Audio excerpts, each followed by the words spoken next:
अभी एक शुभ सूचना हुई है आप लोगों को। कृतज्ञता, सबसे पहले बाबा जी के प्रति कृतज्ञता व्यक्त करते हुए, जिन्होंने ऐसे सिद्धांत का इस धरती में अवतरण किया हुआ जिसको फैलाने भर से कितनी कितनी उपलब्धियां हो रही हैं, उसके लिए और कितने प्रसन्नता से जी रहे हैं, इसके लिए उनके प्रति अपार कृतज्ञता के बाद आपके प्रति आभार।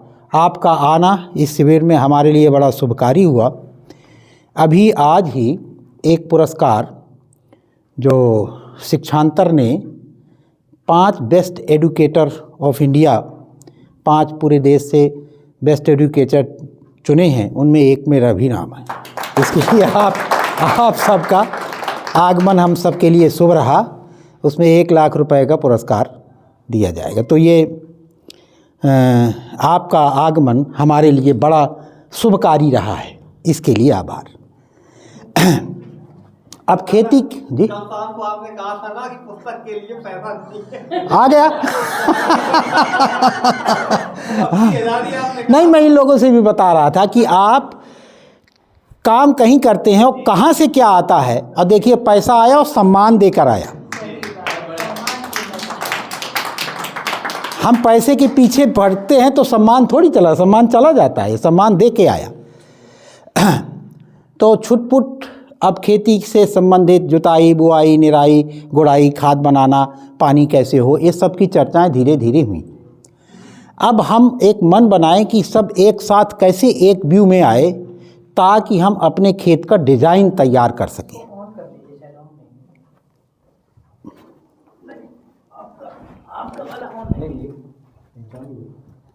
ये नाद नहीं, ठीक।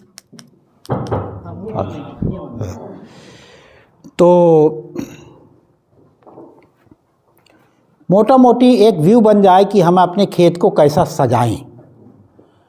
हालांकि मैं ये जानता हूं कि हिंदुस्तान में नीतियों की गड़बड़ी की वजह से ज़्यादातर किसानों के खेत एक साथ नहीं हैं, और एक साथ ना होने की वजह से इतना मैनेजमेंट कास्ट बढ़ जाता है, इतनी सुरक्षा के लिए इतना उसके लिए आपाधापी हो जाती है कि बहुत से किसानों को यह निर्णय करना बेहद कठिन हो जाता है कि मैं इस चक में करूं या उस चक में करूं, और यह केवल नीतियों की अक्षमता के वजह से है।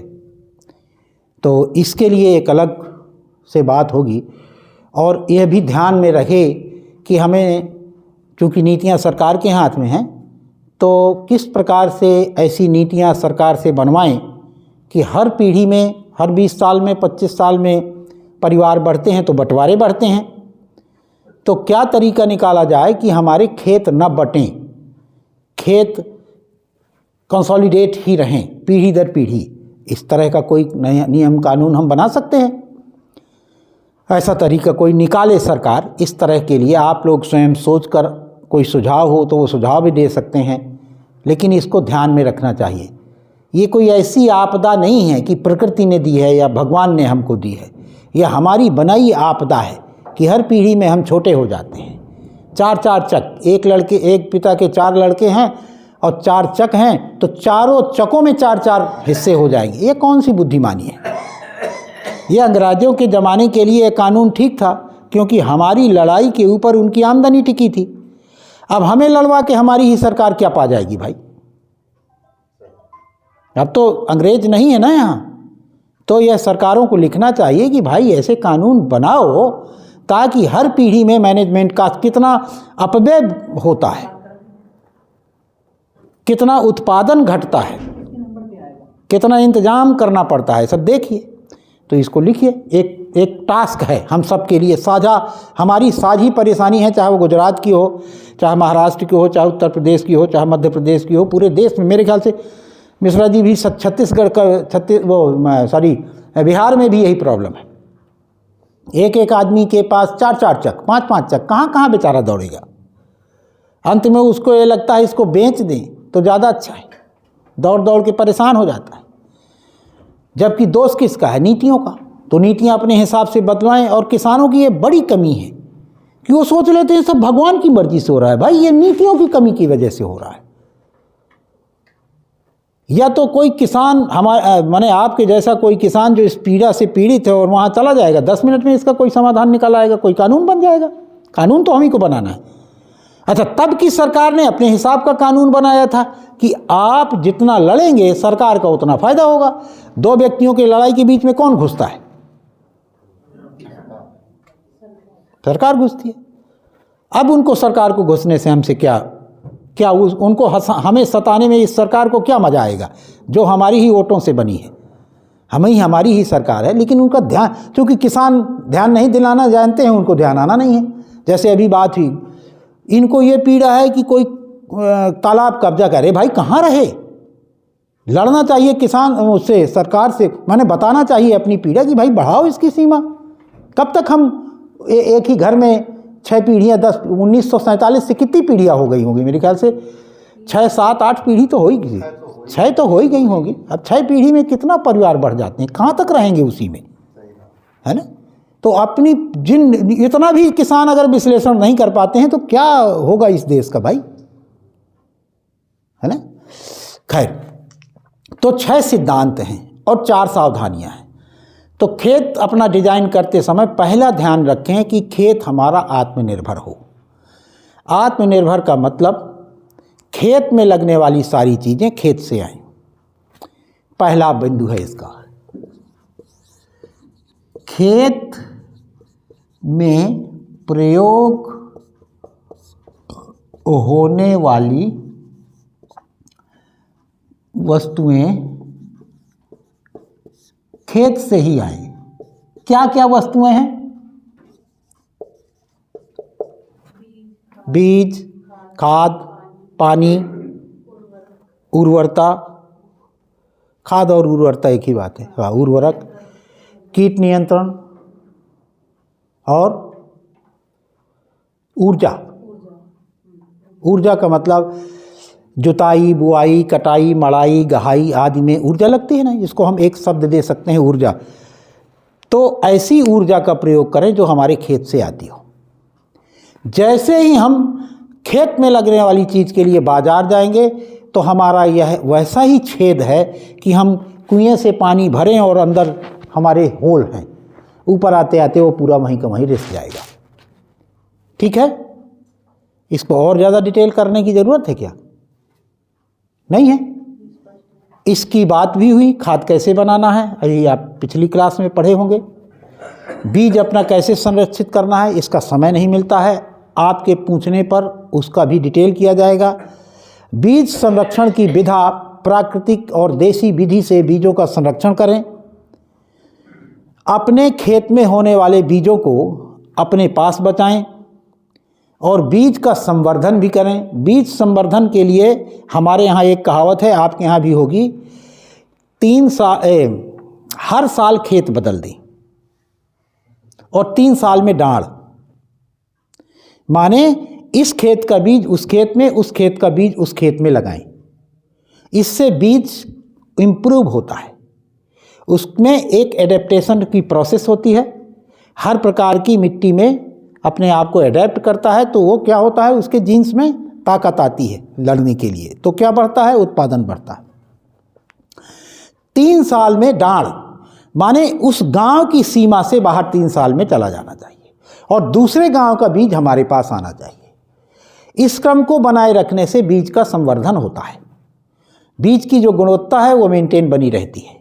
यह हमारे परंपरा में प्रयोग किया गया। हमारे यहाँ तो एक त्यौहार है, उस त्यौहार को कहते हैं कजिलिया। कजिलिया माने होती हैं जिसको कहीं कहीं भुजरिया कहते हैं। कजिलिया कहते हैं नवांकुरण को, न्यू स्प्राउट। जब बीज को बोते हैं उस समय एक अंकुरण निकलता है, उस अंकुरण को कहते हैं कजिलिया। तो हमारे यहाँ एक सावन के महीने में एक त्यौहार होता है और अनिवार्य रूप से उस गांव की सभी बच्चियां जहाँ जहाँ ब्याही होती हैं अपने मायके आती हैं और उस समय बीज लेके आती थी। तो जैसे मेरे गांव में मान लीजिए 300 बच्चियां हैं जो बाहर ब्याही हैं, आसपास के 100 गांव में, 200 गांव में या 300 गांव में, वहाँ का सारा बीज हमारे पास आ जाता था। और हमारे गांव की सारी बहुएं अब हमारे गांव का बीज लेके अपने अपने मायके जाएंगी, तो फिर वो 200-300 गांव में चला गया। माने एक ऐसा त्यौहार बीज संवर्धन का जो आज भी मनाया जाता है, अद्भुत अकल्पनीय है। एक ही दिन में 600-500 गांव में बीजों का आदान प्रदान हो जाता है। फिर वो बीज आते हैं, अभी भी आते हैं, बीज नहीं आते हैं, अब लड़कियां भर आती हैं, बीज नहीं आते हैं, क्योंकि बीज तो सब चले गए देश के ना। तो बीज लेके आई और घड़े को आधा तोड़ लिया जाता है, उसमें बीज को बोया जाता है। और एक निश्चित दिन गाजे बाजे के साथ में बहू नहीं जाएगी कोई गांव की, लड़कियां ही जाएंगी। क्यों? कि उनको पहचान सके पूरे गांव वाले कि हमारी फलाने घर की बिटिया है। और गाजे बाजे के साथ में तालाब जाएंगी, उसमें वहाँ की मिट्टी हटाएंगी। इसको कजिलियाँ खोंटना कहते हैं। आज भी बड़े शिद्दत से यह त्यौहार मनाया जाता है। रक्षाबंधन के नाम से भी कोई कहीं कहीं जानते हैं, हमारे यहाँ कजिलियाँ कहते हैं उसको। क्या कहते हैं? सूजियाँ कहते हैं। माने नई नई सूजियाँ, देखिए कितने नाम है उसके। सूजियाँ माने नया सूजा जैसा, नई सुई जैसी निकली है। फिर वो लड़कियाँ उस जो मिट्टी हटा के एक टोकरी में लेकर गांव के सारे बुजुर्ग बैठ जाते हैं एक जगह पर। वहाँ पर सारे बुजुर्गों के सामने से अपने अपने नवांकुरण को गुजारती हैं, कहीं कहीं देती भी हैं, कान में रख देती। और फिर उसमें सारे बुजुर्ग लोग उस समय तय करते थे कि सबसे अच्छा बीज कौन सा है, और अगले साल यही बीज पूरे गांव और क्षेत्र में बोया जाएगा। आज भी वह परंपरा है, बीज भर गायब हो गए हैं उसके। हाँ, लेकिन अंकुरण वाला है। अब अंकुरण में केवल गेहूं बोया जाता है, उस समय तो गेहूं था ही नहीं। तो इस तरह से बीज संवर्धन की आज भी एक महान परंपरा भारतवर्ष के अनेक हिस्सों में अलग अलग नामों से प्रचलित है। इसके यहाँ सूजियाँ, हमारे यहाँ कजिलियाँ, इनके यहाँ भुजरियाँ, है ना, और छत्तीसगढ़ में भी कुछ होगा और सब जगह होगा। आज भी ये परंपरा चल रही है। तो बीज संवर्धन में हमारे पुरखे कितने जागृत थे, जागरूक थे, इसका पहचान भी लिख भी नहीं पाए हैं आज तक। हम लोग इसके दोषी हैं, विशेषकर पढ़े लिखे लोग। अपनी सभ्यता संस्कृति को सम्मानजनक तरीके से हम विश्व पटल के सामने प्रकट रख नहीं पाए हैं। इसके लिए हमें फांसी देनी चाहिए। इतनी महान परंपरा को हम बता भी नहीं पाए, और उन कैसे कैसे बीज आ गए हैं देख लीजिए। उनका पौष्टिकता गायब है, कहीं स्वाद गायब है, कहीं एरोमा गायब है, सब कुछ। तो इस तरह से खाद, बीज, पानी, ऊर्जा और उर्वरता, खाद, बीज, पानी, ऊर्जा और ऊर्जा, ये पांचों चीज़ें अपने खेत से आएं। खेत से नहीं आएंगे तो आपका फार्म कभी भी समृद्ध फार्म नहीं होगा। दूसरी उर्वरता, दूसरा आत्मनिर्भरता है मेरे घर में लगने वाली सारी चीज़ें।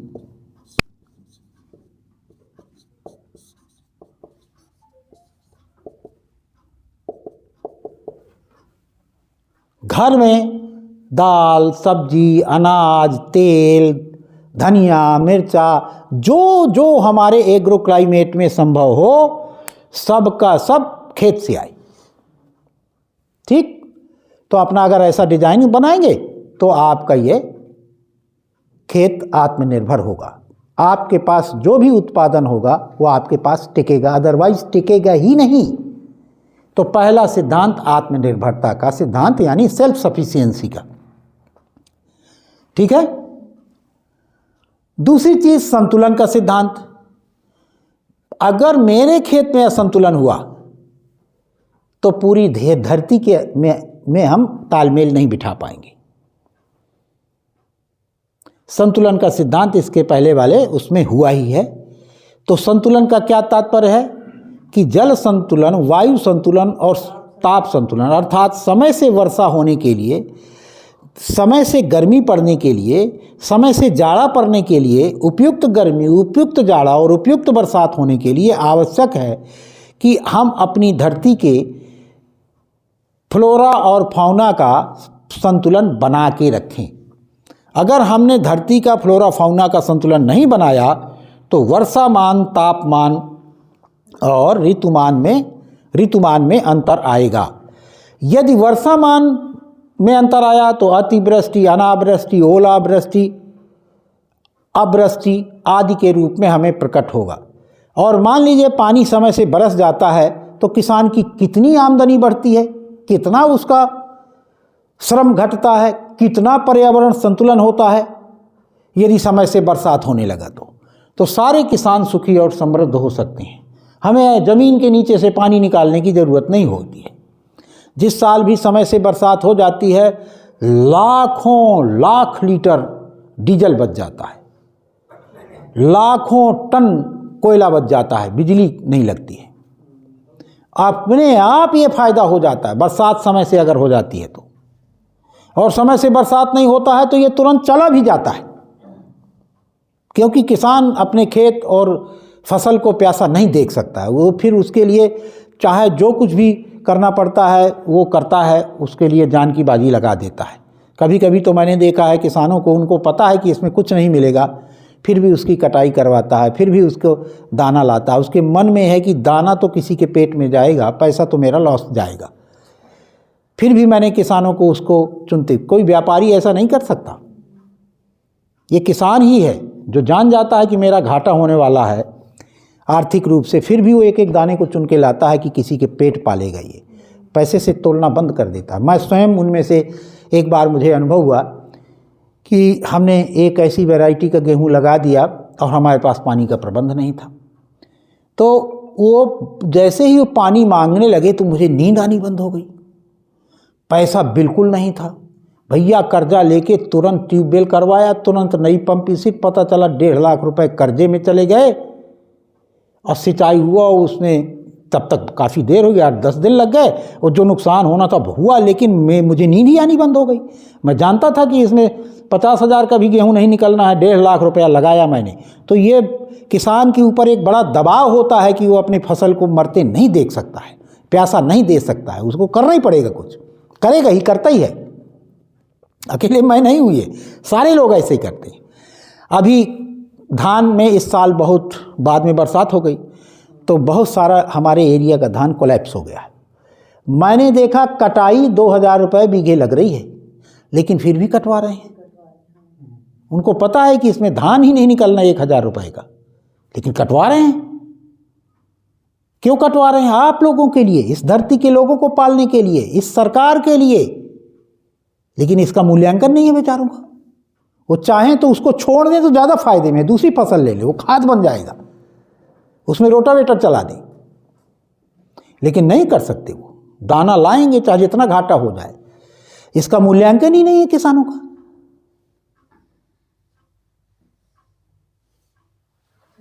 ठीक है ना? आपने महसूस किया है? मैं बहुत बार महसूस करता हूँ। कभी कभी हम प्याज में ऐसे ही ठग गए। एक बार तो मेरे साथ एक घटना हुई। क्या हुआ, शुरुआती दौर था मेरा खेती का, गाजर नया मुल्ला प्याज ज़्यादा खाता है, हम भी खा गए भैया। तो उसमें गाजर लगा दिया और गाजर खूब बढ़िया हुआ। गाजर बढ़िया हुआ तो तब बैलगाड़ी चलती थी हमारे पास, कोई बैलगाड़ी में भर के कम से कम 8 बोरा गाजर लेके मंडी गए और मंडी में देखा तो वो 10 रुपये बोरा गाजर मांग रहे थे हमसे। तो हमें तो गुस्सा आ गया। मैंने कहा उड़े लिए ही साले को। उसी मंडी के सामने, वो छोटी सी मंडी है हमारी, आपने अगर सब्जी मंडी देखी तो साले इसी को कचर के निकलोगे दिन भाई, यही गधाएगी, यही मर जाओगे तो। और पूरी वहीं उड़लवा दिया उसको, ले साले 10 रुपये बोरा। 1988 की बात है ये। हम भी फंसे हैं इस चक्कर में। ना तो खुदाई निकल रही थी, जुताई बुआई की तो बातें। सब्जी में बहुत बार होता है ऐसा, सब्जी में तो बहुत बार होता है। पता चला पूरी प्याज 3 रुपये किलो बिक रही है। अरे उसकी लगवाई 3 रुपये किलो है यार, उखड़ाई 3 रुपये किलो है। और 6 महीने तक जो ताके रहे, निराई गुड़ाई करते रहे, और उसका तो कोई मूल्यांकन ही नहीं है। तो बहुत बार फंसे हैं, हम भी फंसे हैं इसमें। तभी ये सब जुगाड़ निकले कि क्या करना है अपने घर के लिए, भैया खेती करनी है। बाजार को भाड़ में जाने दो, बाजार एक बहुत बड़ा धोखा है। खैर, तो अपने घर में लगने वाली सारी चीज़ों को ही खेत में लगाएं, नहीं तो हम ठगे जाएंगे। ठीक है ना। तो वो संतुलन का सिद्धांत बता रहे थे, उल्टा पहुंच गए वहाँ। ये कैसे हो जाता है? संतुलन का मतलब हमारे खेत में जो असंतुलन होगा वो पूरी धरती के असंतुलन है। फिर हम भगवान से समय पर बरसात मांगते रह जाएंगे अगर हम अपने खेत को भी संतुलन का हिस्सा नहीं बनाएंगे। तो धरती को यदि 1/3 होना चाहिए तो मेरे खेत को भी होना चाहिए। धरती में 1/3 पशु होने चाहिए तो मेरे घर में भी 1/3 पशु होने चाहिए। हमारी हिस्से में जो 10 बीघा, 20 बीघा, 25 बीघा, 50 बीघा ज़मीन है वो भी सभी की है, उसमें भी पशु होने चाहिए। और इसका जादू मैंने देखा है, जैसे ही हम इनको स्थान देते हैं हम समृद्धि की तरफ बढ़ चलते हैं। अभी कल्पना करने में अभी लगेगा अभी यार बहुत पैसा लगे, कुछ नहीं लगता है। क्यों? क्योंकि वो पहले ही दिन मैंने बताया, जितने लोगों का अपना हिस्सा देते जाते हैं हमारी आमदनी में उतनी गुनी वृद्धि होती जाती है। पशुओं का हिस्सा आएगा, चिड़ैया चुनमुन का हिस्सा आएगा। बाग लगा के देखिए ना आप, लगाते ही आपके अंदर तृप्ति का एहसास होना शुरू होता है। चाहे करोड़ों रुपए रख लीजिए, उतनी तृप्ति अगर आ जाए तो बताइए। लगा के तो देखिए, तालाब बना के तो देखिए, बनाते ही तृप्ति का एहसास होता है, क्योंकि उसका प्रतिफलन मिलने लगता है प्रकारांतर से और महसूस भी होने लगता है वो। तो अपने खेत को भी संतुलन का हिस्सा बनाएं। नहीं बनाएंगे हम उम्मीद नहीं कर सकते हैं कि धरती में संतुलन बना रहेगा। तीसरा है समृद्धि का सिद्धांत। समृद्धि क्या है? मेरी आवश्यकता से अधिक उत्पादन होता रहे। तो उसमें क्या क्या होगा? आवश्यकता की पहचान होनी होगी। तो आवश्यकता की पहचान वाला चैप्टर आप उससे गुजर ही चुके होंगे। कितने प्रकार की आवश्यकताएं होती हैं ना? कितने प्रकार की जरूरतें होती हैं घर चलाने के लिए? 3 प्रकार की। कुछ डेली नीड्स होती हैं, कुछ एक उम्र के बाद अचानक आ जाती हैं। बच्चों की शादी आ गई, बच्चों के लिए अब मकान बनाना है, बच्चे बड़े हो गए हैं, उनके लिए कुछ करना है, अचानक वो थोक में लगेगा। और एक हर व्यक्ति की नीड है जो इस धरती में आता है कि मेरी कुछ पहचान हो जाए। बिना पहचान के इस धरती से कोई जाना नहीं चाहता है। उसको अपने लड़कों के ऊपर भरोसा नहीं है कि मेरी पहचान बनाएंगे, तो कुछ ना कुछ ऐसा करना चाहता है जिससे उसको याद रखा जाए। होता है ऐसा सब में। बुजुर्गों से पूछ लेते हैं, मिश्रा जी आपको ऐसा लगता है? अब 84 साल के आदमी बताते हैं तो मान लिया जाए, हमें अभी नहीं लगता है तो लगने लगेगा आगे। जैसे जैसे पार दिखाई देगी वैसे वैसे लगने लगेगा कि यार हम तो आए और तो कुछ भी नहीं याद रखेंगे क्या लोग। क्या है कि जीवन में अमरता की चाह होती है। अमरता ही पहचानने के लिए मनुष्य शरीर में आया है, और उसको पहचान पाया नहीं यदि, तो उसको लगता है यार इससे अमर हो सकता हूँ क्या, उससे अमर हो सकता हूँ। वो तरह तरह की अमरता के, अपने शरीर को अमर करके अमर होने की जुगाड़ भी करता है, अपने विचारों को अमर करके विचार अमरता का कुछ आनंद स्वाद लेना चाहता है। हालांकि वो गलत फहमी है, लेकिन चाह करता तो है ऐसे। चाह तो है, हर व्यक्ति को चाह है कि मैं अगर इस धरती में आया हूं तो पद चिन्ह तो छोड़ के जाऊं। तो बार बार ध्यान दिलाना पड़ता है मैं बात, आवश्यकता से अधिक।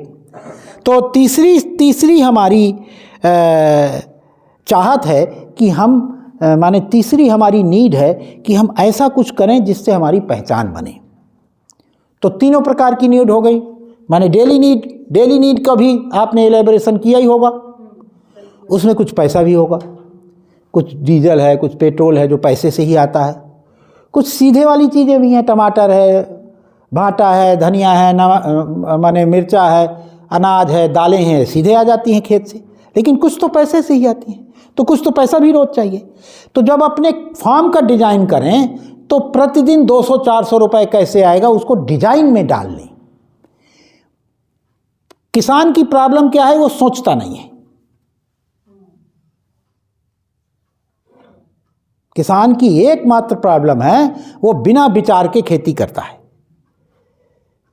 जबकि एक छोटा सा व्यापारी होता है, पान की भी दुकान या अंडे की दुकान डालता है तो विचार करता है ना, कहाँ से पान लाऊंगा, कहाँ से सुपारी लाऊंगा, कहाँ सस्ती मिलेगी, किस जगह अपना डब्बा रखूंगा, किस समय उसमें बैठूंगा, कितने रुपए में बेचूंगा। करता है कैलकुलेशन की नहीं करता? किसान कभी करता है क्या? करना चाहिए कि नहीं? तो जब आप कैलकुलेशन करेंगे कि मुझे 300 रुपये रोज नगद भी चाहिए तो उसमें कर लेंगे। और इतने छोटे छोटे उपाय हैं, इतने पूरक उपाय हैं कि वो कोई बड़ा काम नहीं है। मैं बताता हूँ, अपने यहाँ मुर्गियाँ हैं ना, ये 50 मुर्गी जिस दिन हो जाती हैं उस दिन प्रतिदिन 500 रुपये देती रहती हैं। ये प्रतिदिन 20 रुपये का अंडा यहीं से लोग ले जाते हैं, बेचने भी नहीं जाना होता है। और 50 मुर्गियों में 20-25 अंडे 10-12 अंडे रोज निकल आते हैं। 250-300 की हो गई, और महीने 2 महीने में 2-3 महीने में 2-4 ठो मुर्गे निकल गए। टोटल मिला के 500, 400, 500, 300, 400 रुपये बिना कुछ किए आ जाते हैं। केवल प्लान कर लीजिए, खाद उसकी अलग मिल गई आपको, ठीक है ना। हमने तो यही सिस्टम बनाया। तो मुर्गियां हैं, आपको उससे हिंसा लगती है, आप शाकाहारी रहिए। खाद खेत को दे दीजिए, मुर्गी पालने को किसी आदमी को दे दीजिए जिसको हिंसा नहीं लगती है। आपको फ्री में आदमी मिल गया, फ्री में खाद मिल गई, उसको एक तो धंधा मिल गया, वो स्वतंत्रता पूर्वक आपका सारा काम देखता है। इस तरह के सिस्टम डेवलप कर सकते हैं, ठीक है ना। तो लेकिन उसको होना चाहिए। तो इस तरह से 500 रुपये, इसके अलावा यह एक मात्र नहीं, एक उदाहरण दिया मैंने, छोटा सा उद्योग बना सकते हैं। आपके पास लकड़ी है, आप कारपेंट्री सीख सकते हैं, अपने घर में 2-4 कुर्सी मेज, और अपने गांव के किसी को कारीगर भी बना सकते हैं, उसको आप मजदूरी में रख सकते हैं, बना के आप अपने पास रख लीजिए। बहुत सारे लोग ट्रेडिशनल चीज़ें खरीदने के लिए आते रहते हैं, आप अपने घर में रखिए, उनको शोरूम बनाइए बढ़िया शानदार तरीके से। मछियाँ रखिए जो पुराने ज़माने की थी, उन सबको पूरा बना के रखिए, अपने गांव के कारीगर को काम दीजिए। मेरे यहाँ तो बहुत लोग मांगते हैं। इसी तरह हर काश्तकार कुछ ना कुछ काम अपना ट्रेडिशनल, बाजार को बाईपास करना है बस। ना बाजार लेके जाना है, ना बाजार से किसी को व्यक्ति माने उपभोक्ता से सीधे कांटेक्ट करना है। और मैं ये बताऊं आपको, जैसे ही आप करेंगे ख्याति चारों तरफ फैल जाएगी, वो तुरंत फैलती है। वो ख्याति फैलने का ही है जो 1 लाख रुपया मिला। हम तो कहीं जाते हैं नहीं है, ठीक है ना। ख्याति का कोई ना कोई, और ये इसी को कहते हैं समृद्धि, यश के साथ आता है। आप बनाइए, अपने गांव में लोगों को रोजगार भी देंगे, आप इन्वेस्टमेंट कर सकते हैं, अपना बढ़िया एक अच्छा सा शोरूम बनाइए। हर किसान को अपने खेत में एक म्यूजियम जरूर बनाना चाहिए। उस म्यूजियम में अपने पुरखों के द्वारा प्रयोग किए गए चारपाइयाँ, हंसिया, खुरपी, कुदाल, फावड़े, हल, पहिए, बैलगाड़ी, इसको सुरक्षित रखिए और सजा कर रखिए और श्रद्धापूर्वक रखिए। आपका घर ही तीर्थ स्थल बन जाएगा भाई। अपने पुरखों के प्रति कृतज्ञता भी होगी। आप तो बना ही सकते हैं अपने यहाँ, अपने गांव में जो बेहल, अगर हल का कलेक्शन कोई अपने यहाँ करे तो हिंदुस्तान में कितने एग्रो क्लाइमेटिक जोन हैं, उतने प्रकार के हल हैं, हर मिट्टी के लिए अलग हल है।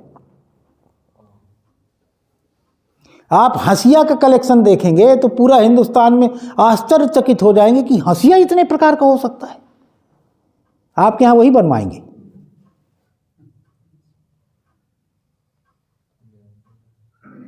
तो हर काश्तकार को अपने घर में एक छोटा सा म्यूजियम बना ले, वो आपके अपने पुरखों के प्रति कृतज्ञता का वो भी बनेगा और लोगों का आकर्षण का केंद्र मिलेगा। और चिपका दीजिए, पैसा ले लीजिए उससे, बस काम खत्म।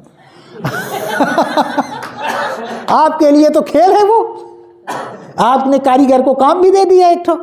ऐसे तो बहुत कुछ कर सकते हैं, केवल मुर्गी नहीं है। मैंने इसलिए उदाहरण दिया कि यहाँ गुजराती लोग बैठे हैं, कहीं मुर्गी मछली की बात करें तो ये हिंसा में ना ले जाएं, तो भैया लोहार बढ़ीगिरी में भी हो सकता है। वो आपकी प्लानिंग में है चाहे जैसा प्लान बना लें कोई ना कोई निकल आएगा, ठीक है ना। तो इस तरह से हम डेली नीड के लिए जोड़ लें कि कितना पैसा चाहिए और क्या बेहतरीन तरीके से दिलू भाई निकाल सकते हैं तो कर सकते हैं। आपका ध्यान चला गया होगा मेरे ख्याल से जहां मैं ले जाना चाहता हूं। और जब तक हम अपने खेती के प्रति गौरवपूर्ण नहीं होंगे कोई हमारा सम्मान नहीं करेगा, हमें एक दूसरे का सम्मान करना पड़ेगा। अगर मैं नहीं बताऊंगा कि देखिए दिल्लू भाई का वहाँ फार्म हाउस देखने जाइए, मैं सम्मान नहीं करूंगा, कोई हमारा इनका सम्मान नहीं करेगा। तो जब हम सम्मान करेंगे तो झकमारी होगी, सबको सम्मान करें। वोट लेने तो आएंगे ना, हम नाक रगड़ा रगड़ा के, आप उनसे मिले कि नहीं मिले, नहीं मिले तो काहे को वोट दें, उनसे मिलिए पहले। ऐसे अपना इस तरह से हम अपना कुछ ना कुछ तो जमा ही सकते हैं। ठीक। दूसरी नीड है, जब मैं 20-22 साल का हूँ, कल्पना करिए, और मैंने खेती शुरू कर दी, तो मैं 40-45 का होऊंगा तो मेरे बच्चे जवान होंगे, उनको मकान लगेगा, उनकी शादी होगी, जेवर जाटी बनवानी पड़ेगी, तो करना पड़ेगा सब। कहाँ से आएगा पैसा?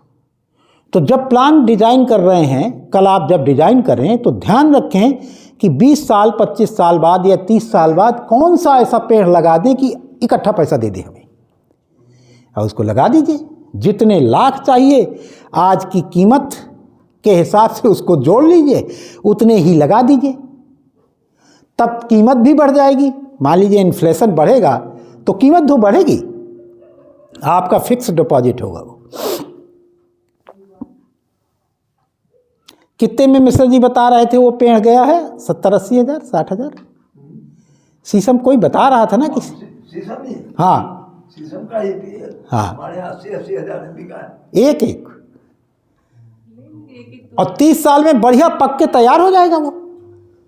अगर कोई 16-18 साल का लड़का खेती शुरू करता है और 100 शीशम के पेड़ लगा देता है तो 100 लाख रुपए के आसपास तो आ जाएगा उसके पास।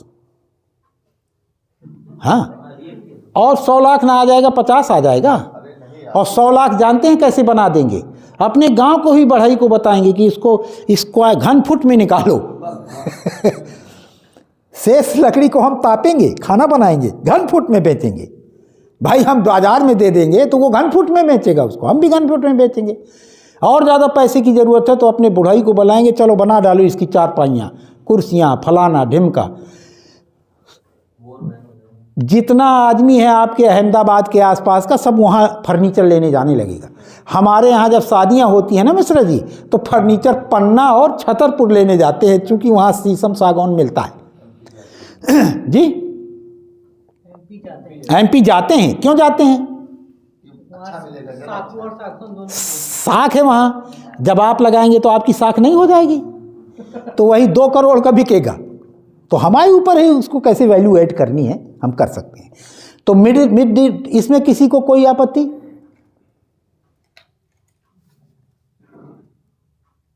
ठीक। और मुझे जान जाए कोई, मैं यहाँ आया हूँ तो ऐसे ही ना चला जाऊँ, इसके लिए भी कुछ प्लानिंग होनी चाहिए। तो इसका क्या करें? अपनी आमदनी का कुछ हिस्सा उपकार में जरूर लगाएं। आपको याद करने वाले आपके गांव वाले होंगे और कोई नहीं याद करेगा। जब गांव वाले या समाज वाले याद करते हैं तो हमारे लड़कों की झकमारी होती है नाम लेने की।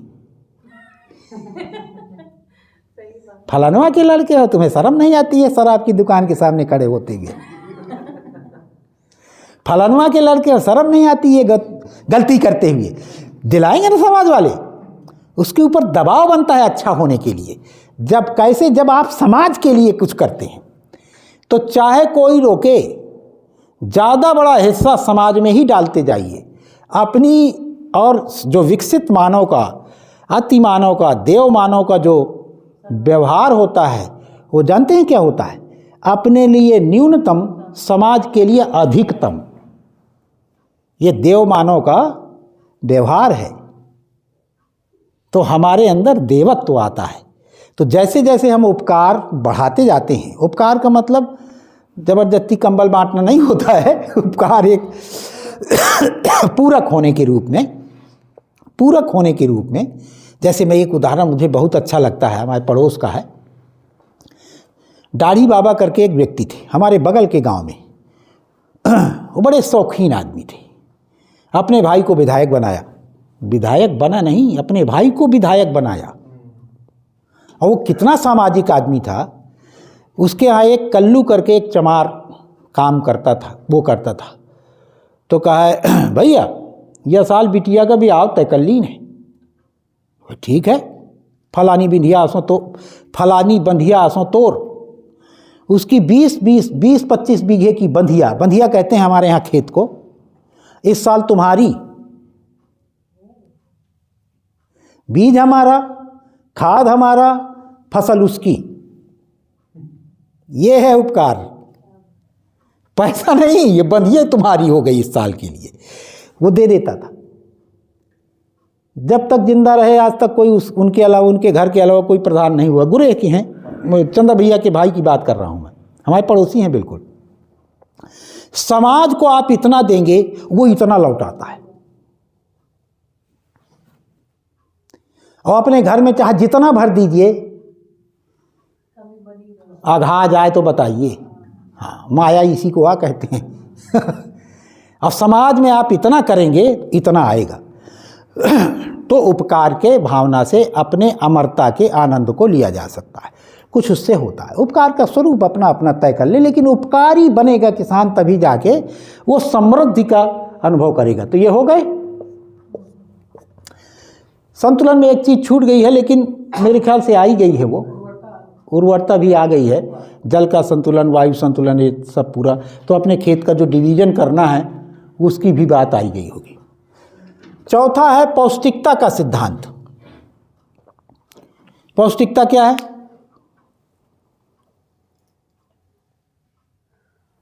हम खेती काहे के लिए करते हैं? अनाज क्यों खाते हैं? पोषण के लिए।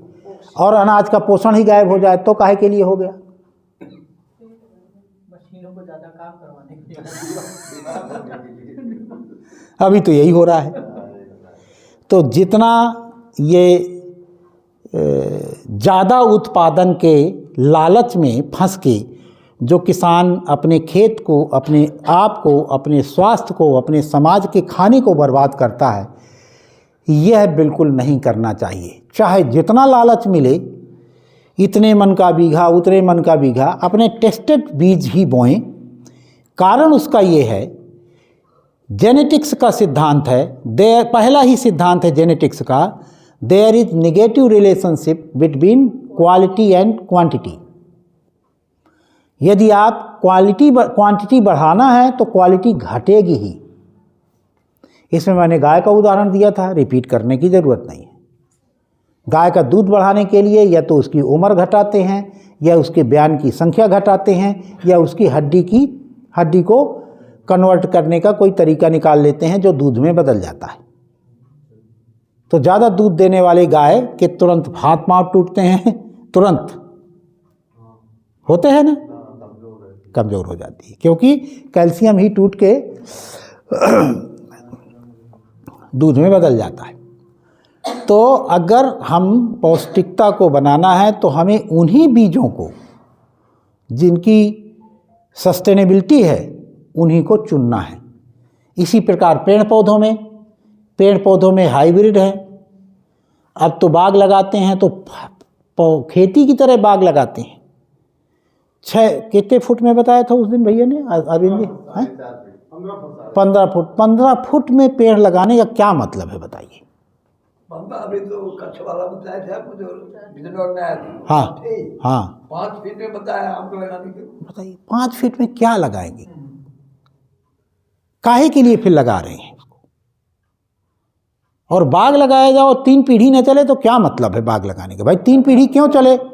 उसके नीचे की जमीन अगली पीढ़ी के लिए या 2 पीढ़ी बाद के लिए बिल्कुल वर्जिन जमीन मिल जाए, यही ना उसका पर्पज है। हमारी आमदनी बढ़ जाए, हमारी लागत घट जाए और अगली पीढ़ियों के लिए बिल्कुल नई जमीन मिल जाए।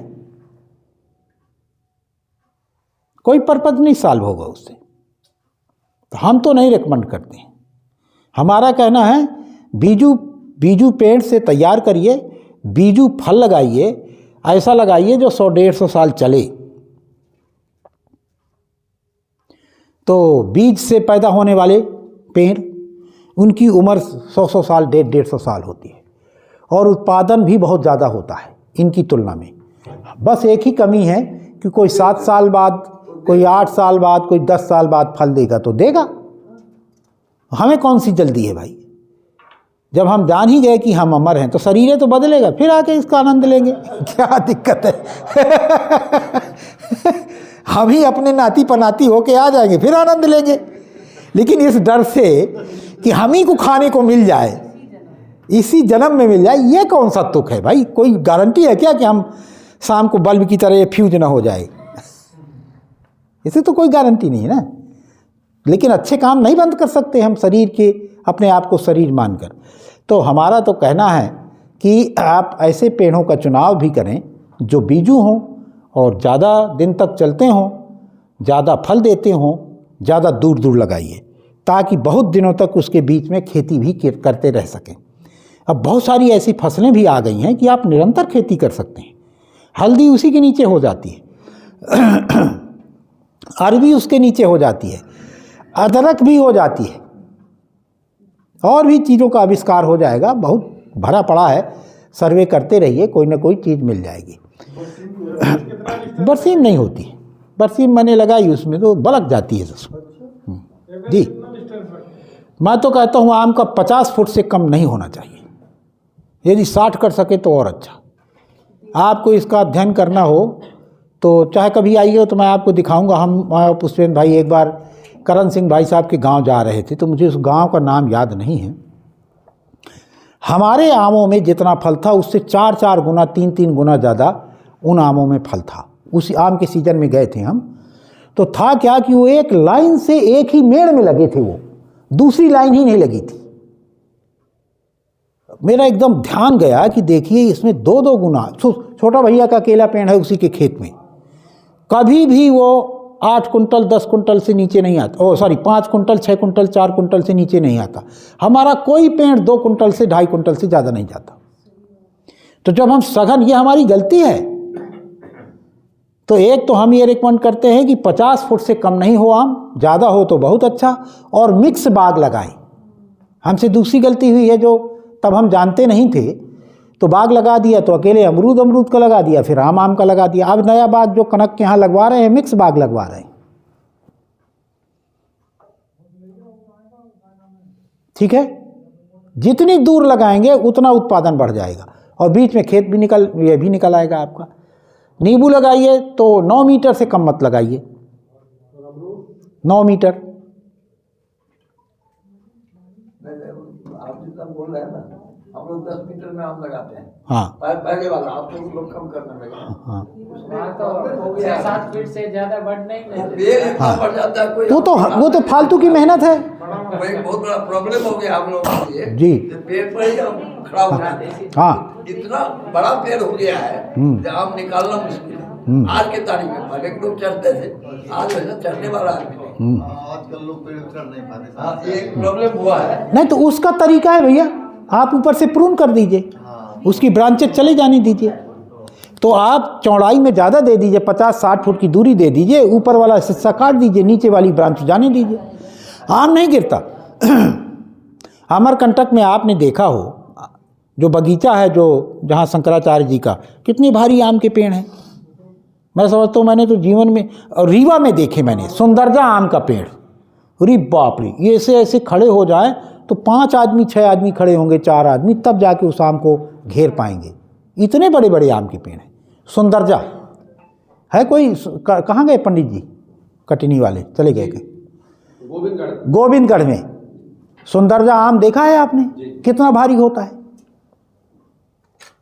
रीवा के बस स्टैंड में एक आम का पेड़ लगा था, शायद अब नहीं है, मैंने सुना है। एक आम का फल 3 किलो 3.5 किलो का, एक आम का फल। जो 5 किलो की पेटी में, वो 1.5 आम में 5 किलो हो जाते हैं। 1.5 आम में 5 किलो हो जाते हैं। हमने अपने यहाँ बहुत लगाने की कोशिश की, हम सफल नहीं हुए उसमें। हाँ, आपके यहाँ भी होगी।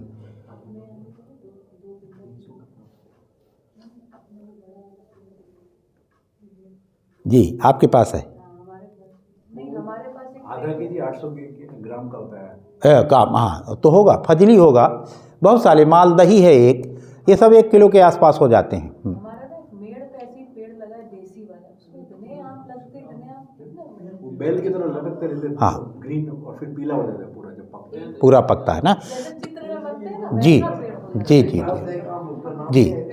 2-3 हाँ। क्विंटल निकलता है। इतना बड़ा होता है। ज्यादा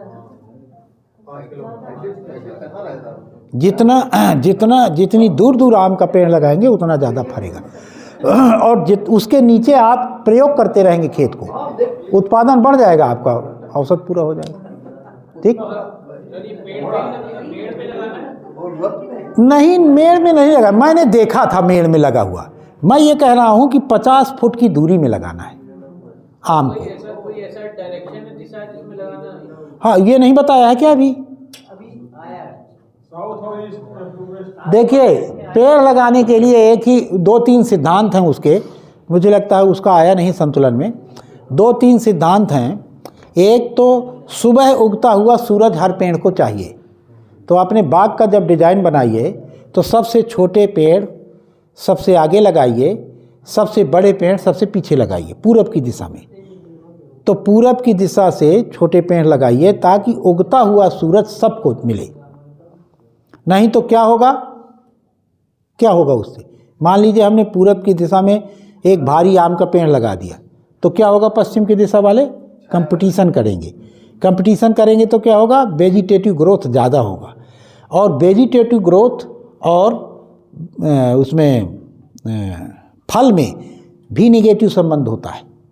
यदि पेड़ में वेजिटेटिव ग्रोथ ज़्यादा होगी तो फल कम आएगा, छोटा आएगा। यदि पेड़ में वेजिटेटिव ग्रोथ कम होगी तो फल ज़्यादा आएगा और बड़ा आएगा। ये भी एक संबंध होता है। आप इसका उदाहरण, बगल में पपीता लगा है तो देख सकते हैं आप।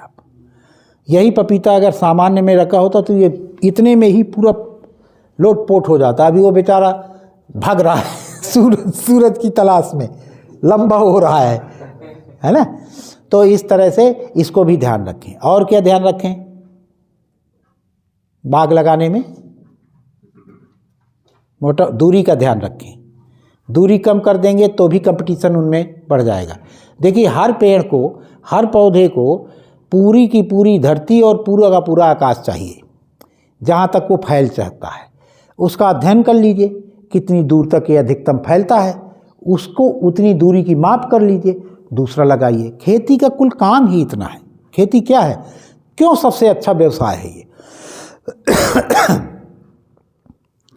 2 वस्तुओं के बीच की निश्चित दूरी को पहचानना और उसका प्रयोग करना ही खेती है। 2 वस्तुओं में पदार्थावस्था भी शामिल है, प्राणावस्था की इकाइयाँ भी सब शामिल हैं, जीवावस्था भी, और मनुष्य के बीच की दूरी कैसे हम मेंटेन करते हैं? मूल्य संबंधों के निर्वाह से, रिलेशन से।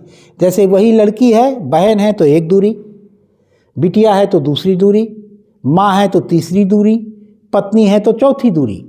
वो दूरी किस तरह से मेंटेन करते हैं? रिलेशनशिप से। इसी तरह जीव जंतुओं के बीच की दूरी कैसे मेंटेन करते हैं? स्वभाव के अनुसार। क्या है उनका स्वभाव? बिल्ली का स्वभाव है मुर्गियां खाती है। अब मुर्गियां आपको पालना है तो उस तरह का बाड़ा बनाना ही पड़ेगा। उनकी बीच की दूरी उनके स्वभाव के अध्ययन के साथ करेंगे। और प्राणावस्था की इकाइयों के अध्ययन कैसे करेंगे? गुण के आधार पर करेंगे। किस फसल के साथ में कौन सी फसल कितनी दूरी पर मेंटेन करनी है, इसके आधार पर। कब बरसात होती है, कब उसके जगने का समय है, कब उसके मरने, हार्वेस्टिंग का पीरियड है, कितने टेम्परेचर में चलती है, ये सब अध्ययन करना ही खेती है।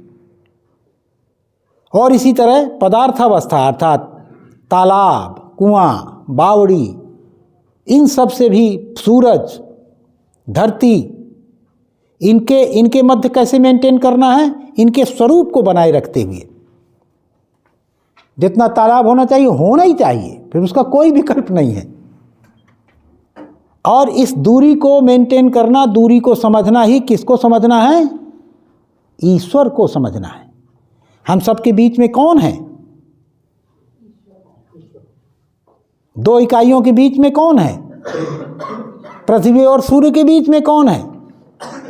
इस ईश्वर में ही हम घिरे डूबे भीगे हैं। इसको हम दूरी के रूप में पहचानते हैं और जैसे ही उसका प्रयोग करते हैं वैसे ही हम ईश्वर की आराधना ही करते हैं। तो बाहर एक बोर्ड देखा होगा आपने, ईश्वर व्यवसाय काल में नियम के रूप में, व्यवहार काल में न्याय के रूप में, विचार काल में समाधान के रूप में और अनुभव काल में आनंद के रूप में सदा सदा उपलब्ध रहता है। उसके सींग पूंछ नहीं है। वो हम आपके बीच, हम उसी में डूबे हुए हैं। वो हम में सब में आर पार है और हमारे आपके बीच में भी है। इस बीच की दूरी पहचानना ही ईश्वर को पहचानना है और पहचान कर उसका निर्वाह करना है। ठीक, यही खेती है। इसीलिए खेती ईश्वरत्व के सबसे नज़दीक ले जाने वाला व्यवसाय है। बाकी कोई नहीं ले जाता। बाकी पहले दूरी बढ़ाएगा, फिर इसके बाद माला दे के बैठ जाएगा, अब ध्यान करो, अब ध्यान करो, अब तो भटक गए थे फिर नहीं। अरे हम दिन रात उसी के साथ हैं। कोई ध्यान प्यान की ज़रूरत नहीं है। ध्यान क्या करना है? ध्यान करना नहीं है, क्या करना है? ध्यान देना है। सवेरे से हमारे पशुओं ने भोजन पाया कि नहीं पाया, कोई अतिथि चाय पाए कि नहीं चाय पाए, कोई काम तो नहीं रह गया है, ये ध्यान करना है। ये ध्यान करना ईश्वरत्व के पास बना रहना है। ध्यान देना। तो अभी क्या ध्यान करवाते हैं लोग? वर्तमान से हटाते हैं, किसी कल्पना में ध्यान करो। अरे वर्तमान से हटा लोगे तो समाधान कौन करेगा? वो तो बोझा हो जाएगा थोड़ी देर का समाधान। हर पल समाधान करना, जैसे हर दिन दाढ़ी बनाते हैं ना, हर समस्या का तुरंत समाधान। समस्या को टाला, वो तुरंत रावण बन जाती है। छोटी सी समस्या बड़ी समस्या बन जाती है। उसको तुरंत निपटाना है या अभ्यास डाल देना है। ठीक है ना? तो यही हमको जो मनुष्यत्व की सबसे बड़ी ऊंचाई है या बड़ी व्यापकता की, वो पकड़ में आ जाती है और इसी को आनंद कहते हैं। इसीलिए खेती सबसे नज़दीक है ईश्वरत्व के, मानवता के। ठीक है? तो मेरे ख्याल से पौष्टिकता का सिद्धांत भी हो ही गया। तो हमें उन बीजों का चयन करना है जो शाश्वत हैं, जिनको हमारे पुरखों ने बहुत दिनों से टेस्ट किया है, अब नहीं रह गए हैं तो हम टेस्ट करके निकालें और उनको बनाए रखें। हम इन जो genetical modified seeds, nano seeds और कौन से हाइब्रिड सीड्स, जीएम सीड्स, इनसे थोड़ा दूरी बना लें, नहीं तो कोई मतलब नहीं होगा। अब हर बार वो बदल जाएंगे। टर्मिनेटेड सीड्स, हर बार आपकी जेब कटेगी, हर बार आपको बाज़ार से लाना पड़ेगा। और बीज लाते समय कितना महंगा होता है आपको कौन बता रहा था? आप बता रहे थे 500 रुपये किलो बता रहे थे। हैं? अच्छा,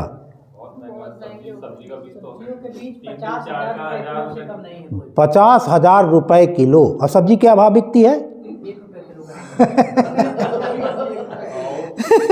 बाजार में बेचते हैं, किसान बाजार में बेचते हैं। बताइए, बताओ। मूली का गट्ठर, हाँ, 2-3 रुपए का मूली का गट्ठर मिल जाता और उतने के बीज नहीं मिलते। और पपीता का बीज 3 लाख रुपए किलो। ताइवान के पपीते जो रेड लेडी आता है ना, हाँ, 10 ग्राम बीज 300 रुपए का, वो भी सेकंड क्वालिटी वाला। और अच्छी क्वालिटी वाला 600-700 रुपए का, तो वो 7 लाख रुपए किलो और 3 लाख रुपए किलो पपीता का बीज। बताइए। सोने के हिसाब से चलता है। मुझे एक चीज़ समझ में आई जो तुम बता रहे हो कि किसानों को अपने उत्पादक स्वरूप को बदलना नहीं है, कभी उपभोक्ता नहीं बनना है। हम ये नहीं कहते हैं आप अपने बीजों को इम्प्रूव ना करिए, कोई तरकीब निकालिए, निकाल लेंगे। हमारे पुरखों ने निकाला तो आप क्यों नहीं निकाल पाएंगे? आपके पास तो अब ज़्यादा विवेक है, ज़्यादा साधन है, ज़्यादा ज्ञान है। हमारे पुरखों ने तो बहुत सारे बीज निकाल लिए थे, तय कर लिए थे, हम क्यों नहीं निकाल सकते? ऐसी क्या बात आ गई है? ध्यान नहीं दे रहे हैं, बस इतनी बात है। तो बीज अपना ही बनाएं, तो उत्पादक स्वरूप को बनाए रखें। उपभोक्ता, किसान का उपभोक्ता बनना माने आत्महत्या करना है। यहाँ पे एक बगल में गांव है तिलवारा, सबसे ज्यादा जमीन है वहाँ पे, 5,000 बीघा होगी। हाँ, 5400 बीघे। वहाँ पे एक साल में 5 करोड़ रुपए के बीज और पेस्टिसाइड निकलते हैं। ये यहीं पे बैठे हुए खेती के शिविर में निकाला था।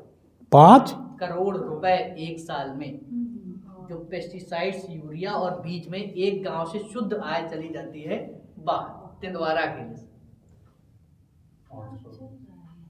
अपने अपने गांव का निकाल सकते हैं, भी एक्सरसाइज करेंगे तो आ जाएगा। बिल्कुल। तो अंग्रेज जैसे पहले टैक्स ले रहे थे, ऐसे ही टैक्स चल रहा है। एमएनसी पहले वो ले रहे थे, हाँ, अब हम उन देने जा रहे हैं। देने जा रहे यही शिक्षा की महिमा है, ये MBA की पढ़ाई। ये MBA की पढ़ाई है। टॉलस्टॉय ने लिखा है एक जगह कि 3 तरीके से पहले क्या किया कि लूटना है, तो एक तरीका था युद्ध कर लो, उसमें बड़ी जनहानि होती थी, 4 हमारे मरते थे, 1 2 उनके भी मर जाते थे। ये भी तरीका नहीं चला, रिजेक्ट हो गया। फिर एक तरीका निकाला कि अब क्या किया जाए, तो बोले गुलाम बना के काम करवाते हैं, उसमें भी देख रेख करना, खाना देना, घर मकान कराना, ये भी पुराना हो गया। अब क्या किया जाए, तो बोले जो है इनसे ऐसा तरीका निकाल लिया जाए कि ये खुद देने आए, कानून बनाकर। कानून बना करके। एक किताब लिखी है उन्होंने, कानून बनाकर गुलामी। वो प्रतिनिधि रचना है, पार्ट 2 में शेयर कर दूंगा, यहाँ रखी है पुस्तक, हाँ। जरूर पढ़ें उसको, आँख खोल देने वाली पुस्तक है। उसका ये सभ्यता पूर्वक लुटने का एक तरीका है। और कितने गर्व से कहता, मैंने इस साल ये वाला बीज बोया है, इतने लाख रुपए किलो, अपने ही लोगों के बीच में बताता है। अरे मैंने एम्स में दवा कराया, मैक्स में मेरा इलाज हुआ, वो गर्व से बताता है कि मैं अपनी जेब किससे कटवा के।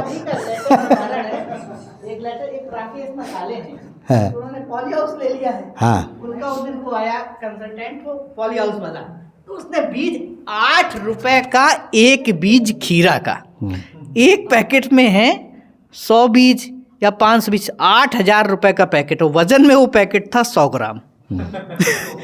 तो 80,000, 90,000, 1 लाख रुपए किलो बीज हैं, और वो बीज बिना केमिकल के होते नहीं है, चूंकि पूरा पैकेज है।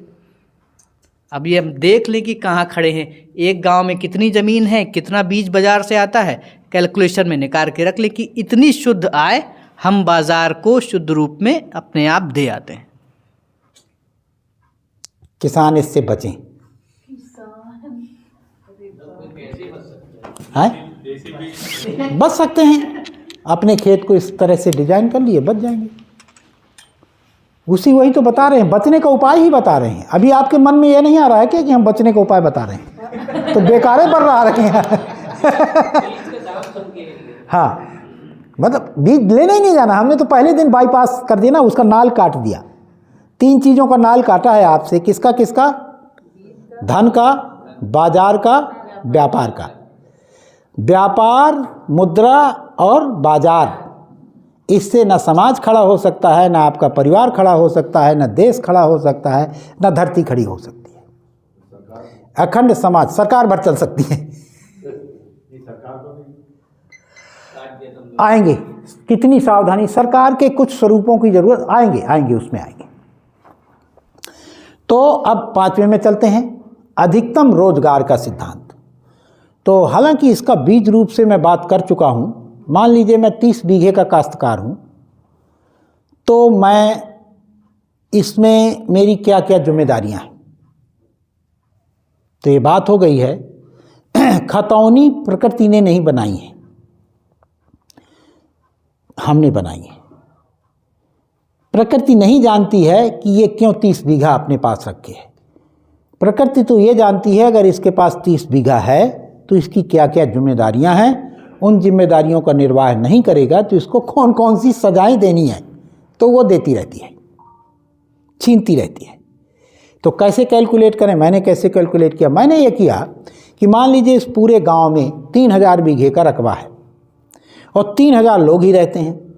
एक सरल कैलकुलेशन के लिए है ये। और मेरे पास 30 बीघा ज़मीन है, मेरे परिवार में 5 लोग हैं, तो मेरे हिस्से में कितनी आई? 5 बीघा। 25 बीघा मेरी नहीं है, तो मुझे क्यों मिली है? सामाजिक जिम्मेवारी है। इसको कैसे निर्वाह कर सकता हूं? 25 लोगों का दाना मेरे खेत से चलना चाहिए। कैसे चले, ये प्रिविलेज हमारे पास है कि हम तय कर सकते हैं। तो अपने खेत को ऐसा डिजाइन करें कि ज़्यादा से ज़्यादा लोगों की ज़रूरत पड़े। और जब अपने खेत के खर्चे का आय व्यय का ब्यौरा बनाएं तो 3 कॉलम बनाएं, एक खर्चे का कॉलम, एक इन्वेस्टमेंट का कॉलम और एक आय का कॉलम। तो जितने आदमियों को आप रखें वो इन्वेस्टमेंट खाते में रखें और देखेंगे आप कि जो आप लोगों को जोड़ने में खर्च कर रहे हैं वो आपका कई प्रकार से रिटर्न होके आ रहा है। देखा ना कहाँ से आया 1 लाख रुपया, कल्पना कर सकते हैं। क्वांटम फिजिक्स पढ़नी पड़ेगी इसके लिए, एंटेंगलमेंट पढ़ना पड़ेगा, है ना? नहीं है ना, कोई रिश्ता नहीं है। तो इसलिए आप जितनी ज़्यादा, इसको मानव सेवा है ये, आप रोकिए उसको और अपने खेत का डिज़ाइन आपके हाथ में है तो ऐसा डिज़ाइन बनाइए कि ज़्यादा से ज़्यादा लोग लगें उसमें।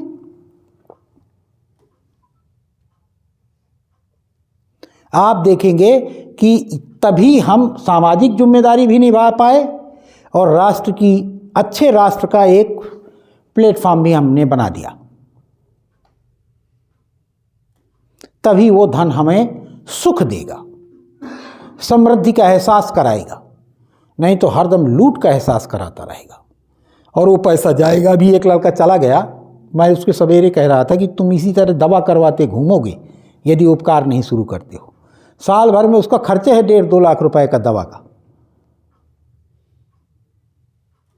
200-250 बीघे का काश्तकार है। उपकार परंपरा में शून्य हो चुके हैं। अब 250 बीघा कैसे पचाएगा भाई? पचा ही नहीं पाएगा, या तो दवा में जाएगा, नहीं तो किसी से लड़ जाएगा, कहीं एक्सीडेंट हो जाएगा, कुछ तो होगा, वो रुकेगा नहीं। और काश्तकार के पास ज़्यादा ज़मीन है और उपकारी नहीं है तो वो तो राक्षस है। अभी 18वें अध्याय में वो निकाला आपने? नहीं निकाला आपने। देखिए 18वें अध्याय में अपराधों की एक सूची दी गई है। उस सूची में देखिए तो हम सबसे बड़े अपराधी हैं किसान। ध्यान रखिए जिग्नेश जी, हम सबसे बड़े अपराधी हैं यदि हमारे पास खेत है और खेत में हम पूरा उत्पादन नहीं लेते हैं तो, और संतुलन को नहीं बनाते हैं। यह हमारी वैश्विक जिम्मेदारी है। तो हम अपराधी कैटेगरी में आते हैं।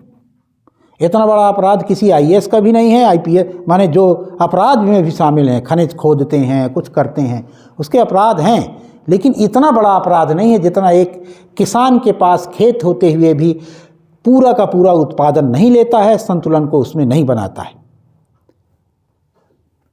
तो इसको सीरियस लेना चाहिए, ये सीरियस मुद्दा है। अच्छा, इसकी कल्पना भी कर लीजिए, आप अपने घर में आज से 2 पीढ़ी या 1 पीढ़ी पहले बचपन में आपके कितने जन लगते थे? आपके यहाँ कितने लोग रहते थे? 4 लोग रहते थे। तब ज़्यादा हंसी खुशी रहती थी कि अब?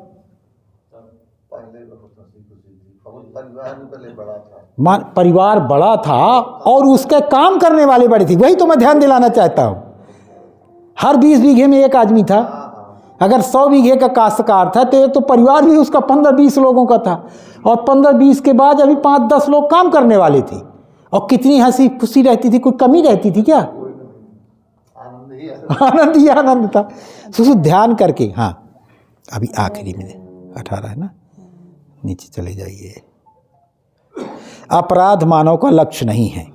अपराध प्रत्येक मानव न्याय पाना चाहता है, सही करना चाहता है। मानव के जीने के क्रम में अपराध एक घटना के रूप में, धोखे से होने वाली घटना है, ये चाहता नहीं है वो। तो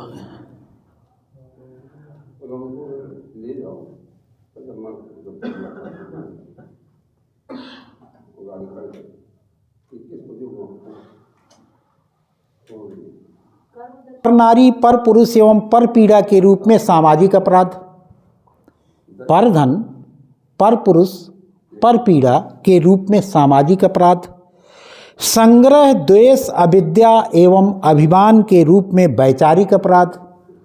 यदि हम संग्रह के सोचते हैं, द्वेष करते हैं किसी से, बेवकूफ़ी है तो देखिए व्यक्तिगत अपराध है। बेवकूफ़ी के लिए कोई कहता थोड़ी है कि आप बेवकूफ़ रहिए, आप अपनी बुद्धि को बढ़ाइए बढ़ाइए।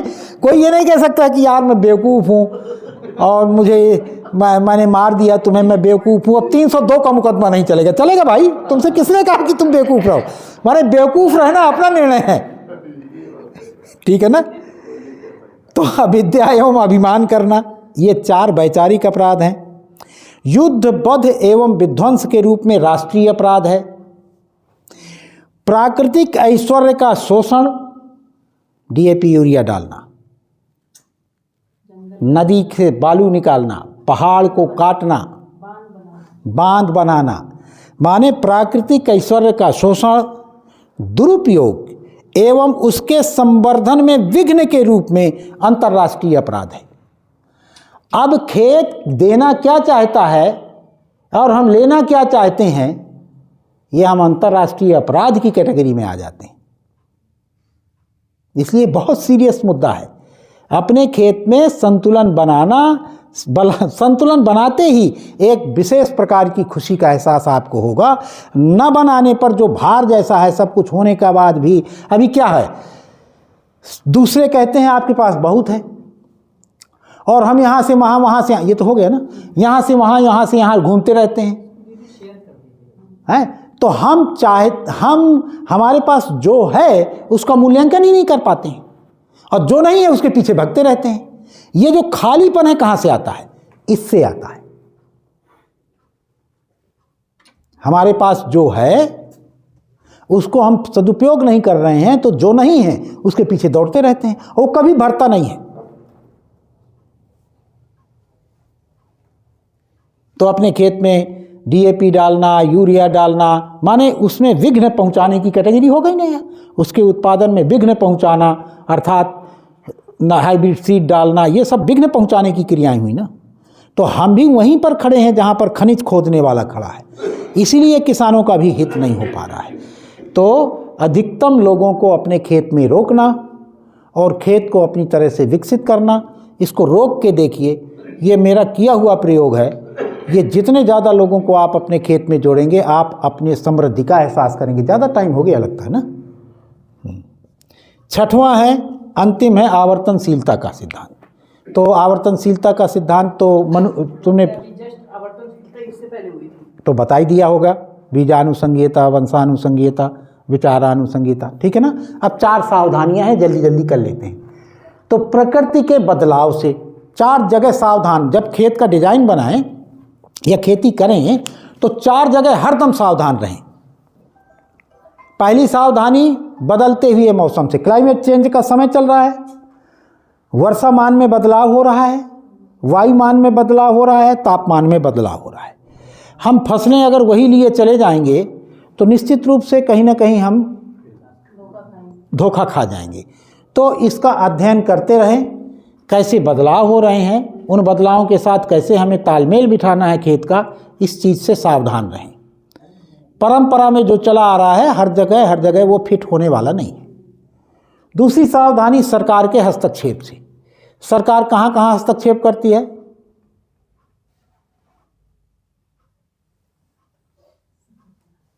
कहाँ करती है? मूल्य नियंत्रण के लिए, डीएपी यूरिया डालने के लिए इनडायरेक्ट प्रोत्साहित करती है। ये डीएपी यूरिया का जो मिल रही है आपको, ये रियल कास्ट में मिलती है कि झूठे? सब्सिडी किसको दी जाती है?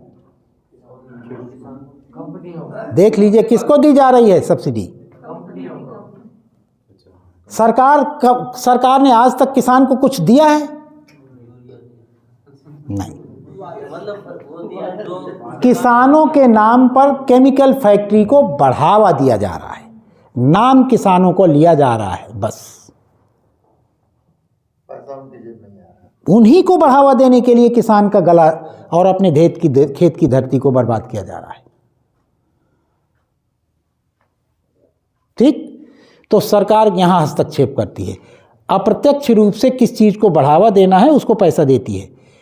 केमिकल इंडस्ट्रीज भी हैं उसमें, मैकेनिकल इंडस्ट्रीज भी हैं उसमें। एग्रीकल्चर यूनिवर्सिटी किस कैटेगरी में आती है? एग्रीकल्चर रिसर्च इंस्टीट्यूट किस कैटेगरी में आते हैं? किसानों के नाम पर इनको बढ़ावा दिया जाता है। किसानों के काम के हैं ये? किसके लिए रिसर्च करते हैं वो? कंपनी। सरकार के लिए कुछ नहीं करते, कंपनियों के लिए। तो सारे एग्रीकल्चर इंस्टीट्यूट, सारे एग्रीकल्चर रिसर्च इंस्टीट्यूट, सारे के सारे सरकार का जो पैसा है अप्रत्यक्ष रूप से किसानों के नाम पर दूसरी जगह जाता है। नाम किसानों का, जब बजट बनता है तो देखिएगा कि किसानों को कितना दिया, 5,60,000 करोड़। फिर लिस्ट देखिए, जो अभी पीएम का सम्मान निधि आई है उसके अलावा सारा का सारा दूसरों को। बीज भी देना है तो आपको देते हैं क्या? बीज कंपनियों को। एक चीज देखी बाबूजी, मैंने जैसे जो किसान नहीं है वो जो पीएम सम्मान निधि योजना चल रही है वो फायदा उठा रहे हैं उसका। इसीलिए तो भैया पहले बताया किस्तें आ रही है और हम किसान हैं, हमें पता भी नहीं है क्या चल रहा है क्या नहीं चल रहा मार्केट में। जी, ये रियलिटी देखी मैंने। बिल्कुल, इसीलिए ये सब गलत है, लेकिन आजकल हाँ, इसका निदान क्या है? और इसमें तो वो लोग इन्वॉल्व हैं जैसे जो अधिकारी हैं बड़े लेवल पे। इसका निदान क्या है? ये तो समस्या को आप चाहे जितना विस्तार से बताइए, हम सब जानते हैं। जैसे कि अब जो नई ज़मीनें जैसे आवंटित होती हैं या फिर जो नए नाम चढ़ते हैं तो उनके हिसाब से गवर्नमेंट उनको निरीक्षण करे। जो ग्राम में अधिकारी बैठते हैं, एसडीएम वगैरह या पटवारी, तो उसके थ्रू हो सकता है वो। इसका एक ही निदान है, किसान की परिभाषा। अभी संसद में किसान की परिभाषा नहीं है। अच्छा। जिस दिन किसान की परिभाषा हो गई अपने आप ये समाधान हो जाएगा। छोटा सा समाधान ढूंढो यार, ये अटवारी पटवारी में कहाँ लग गए? बड़ी बड़ी क्यों नून चुआते हो? सीधे सीधे वहाँ पकड़ो जहाँ से थोक में माल निकलता है। ठीक है ना? तो किसान की परिभाषा की डिमांड करना शुरू करो ना। चिट्ठी लिखो मुख्यमंत्री प्रधानमंत्री को कि किसानों के देश में किसान की परिभाषा का ना होना संविधान में देश के लिए कलंक है। लिखिए ना इसको। और अभी भूमिहीन हैं फिर भी किसानी करते हैं, वो बेचारे मारे जाते हैं। कुछ की ज़मीन है लेकिन किसानी नहीं करते हैं, वो मज़ा मारते हैं। किसान को किस परिभाषा सुनिश्चित किया जाए? लिखिए सब लोग चिट्ठियाँ अपनी अपनी जगह से, तो बदलेगा कभी न कभी। दूसरा, तो सरकार दूसरी जगह कहाँ हस्तक्षेप करती है? मूल्यों के नियंत्रण में। एमएसपी, किन किन चीज़ों को सरकार नियंत्रित करती है? नहीं, सब नहीं करती है। किसके मूल्य को नियंत्रित करती है? जिस चीज़ का सबसे बड़े खरीदार किस सरकार है। सरकार सबसे ज़्यादा चीज़ें क्या खरीदती है? गेहूँ, चावल। क्यों खरीदती है? कहाँ यार, किस पृथ्वी में रहते हो? 1-2 रुपये में दे लो। अपनी सेना को खिलाने के लिए, कैदियों को खिलाने के लिए और अपने चहेतों को खिलाने के लिए मूल्यों का नियंत्रण किया जाता है। हैं? पीडीएस के लिए, सार्वजनिक वितरण प्रणाली के लिए, राशन वितरण के लिए, 2-5 रुपये किलो। मिड डे मील के लिए, कोटा के लिए। ठीक, राशन प्रणाली, कुछ बहुत सारे नाम हैं। हाँ, बहुत सारे नाम हैं उसके। इसके लिए हमारे मूल्यों का नियंत्रण है। तो क्या क्या मूल्य नियंत्रण है, कैसे करते हैं उसको थोड़ा सा देखिए। अभी तक ये नहीं सोच पाए कि कैसे नियंत्रित करती है। गेहूं को और धान को सीधे उसका मूल्य नियंत्रित कर देती है। और क्या चाहती है सरकार? और क्या लगता है उसको?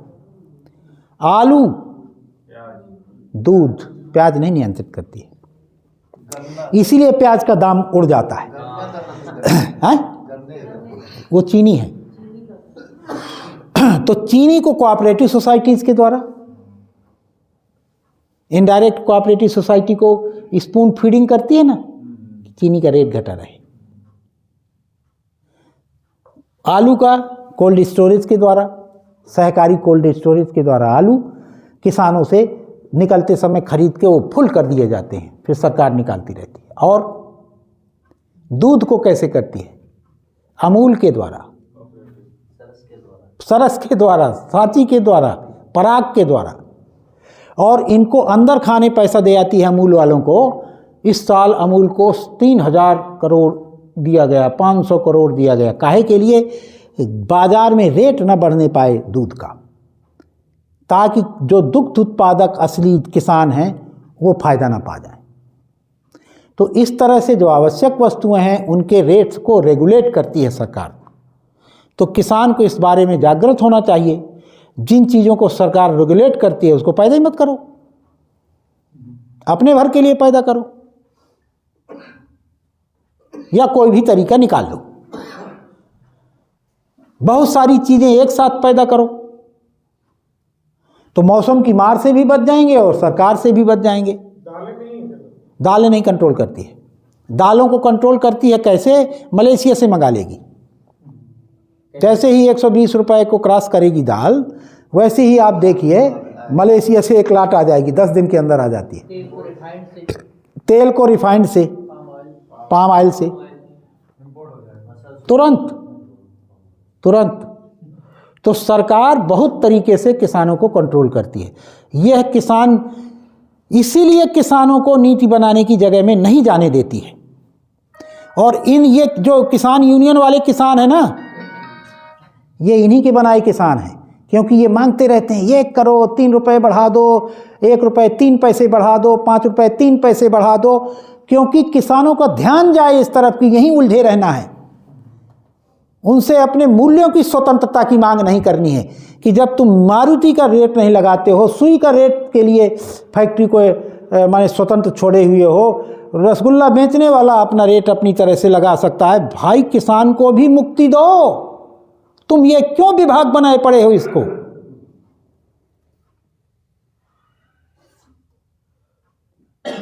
इस वजह से किसान यहां पर चिंतन ही नहीं करता है। तो मूल रूप से बिल्कुल चला रहा है। पूरी दुनिया में जितनी सरकारें हैं सब किसान की छाती पर खड़ी हुई हैं। पहली सरकार ही कब बनी? जब मैं इतिहास बताऊंगा तब बताऊंगा ना इसको। सरकार का मतलब क्या होता है? उत्पादकों को नियंत्रित करना। और सरकार के पास क्या था? आज आ गया है आला डॉलर। कल्पना करिए आज से 50 साल पहले सरकार के पास क्या छीनने के लिए था? हमारा उत्पादन।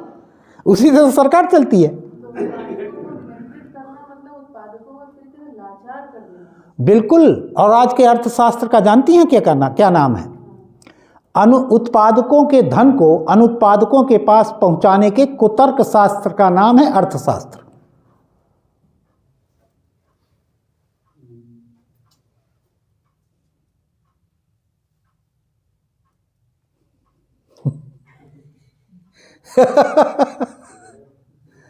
यह है सरकार का सच्चा स्वरूप। ठीक। और आपकी न जागने का, आप तो बस इसी तरह तालाब में तुमने खेत बना लिया, तुम मेरे यहाँ काम में नहीं आए, लड़ो। तुम मुसलमान हो, लड़ो। तुम फला जाति के हो, तुम फला वर्ण के हो, लड़ो। ये मूल मुद्दे मत उठाओ। ये मूल मुद्दे नहीं उठाओ। ये मूल मुद्दे उठाओगे तो तुम्हारी खैर नहीं है। ठीक है ना?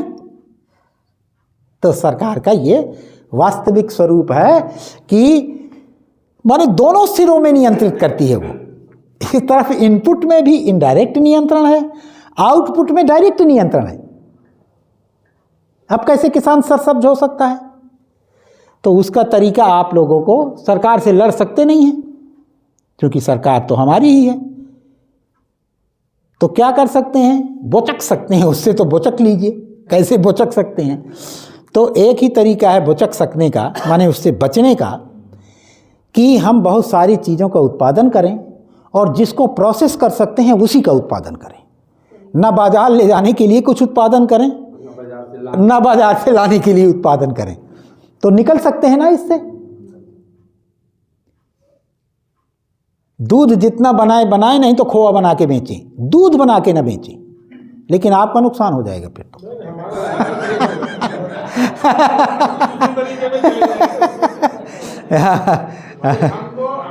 वो लोग दे रहे हैं, हम ले रहे हैं। हाँ, हमको जबरदस्ती तो कर नहीं रहे। जी। हाँ, खोआ की मशीन लगा लेंगे।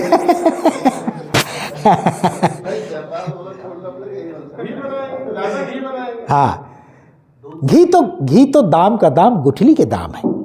माने घी बनाइए, माठा माठा बेचिए। हाँ, माठा तो जितना हमने तो कई लोगों को उत्साह बढ़ाया कि मट्ठा बनाइए और जो गरीब इलाके हैं वहाँ पर कम से कम पैसे में दे आइए, उनका कम से कम पौष्टिक आहार मिल जाएगा बेचारों को, है ना। ये खैर तो ठीक है, तो क्या है, सावधानी चल रही है।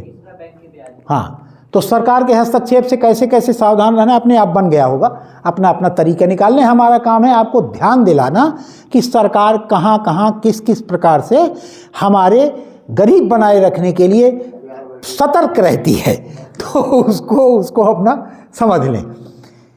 तीसरी है बैंक की ब्याज। ये बताइए, ब्याज कभी बंद होती है? रात में रुक जाती है क्या? उसका कांटा हमें 24 घंटे चलता है। और फसलें कब कब आती हैं आपकी? 2 बार 2 बार। अब बताइए कैसे हम भरपाई कर पाएंगे? तो हमारा निवेदन है, कभी कर्ज लेकर खेती का कोई काम ना करें। इसके लिए जो उपाय बना सकते हैं इसके विकल्प में, वो बनाएं। चाहे सरकार जितना कहे कि इसमें 35% सब्सिडी है, इसमें 50% सब्सिडी है, आज तक कोई धरती का एक और किसान नहीं उसको भर पाया है। वो केवल बताने के लिए है, उसमें एक स्टार लगा रहता है और नीचे लगता है कंडीशंस अप्लाई, और कोई भी ऐसी कंडीशन नहीं है कि आप पूरी कर लें, केवल फंसाने के लिए है।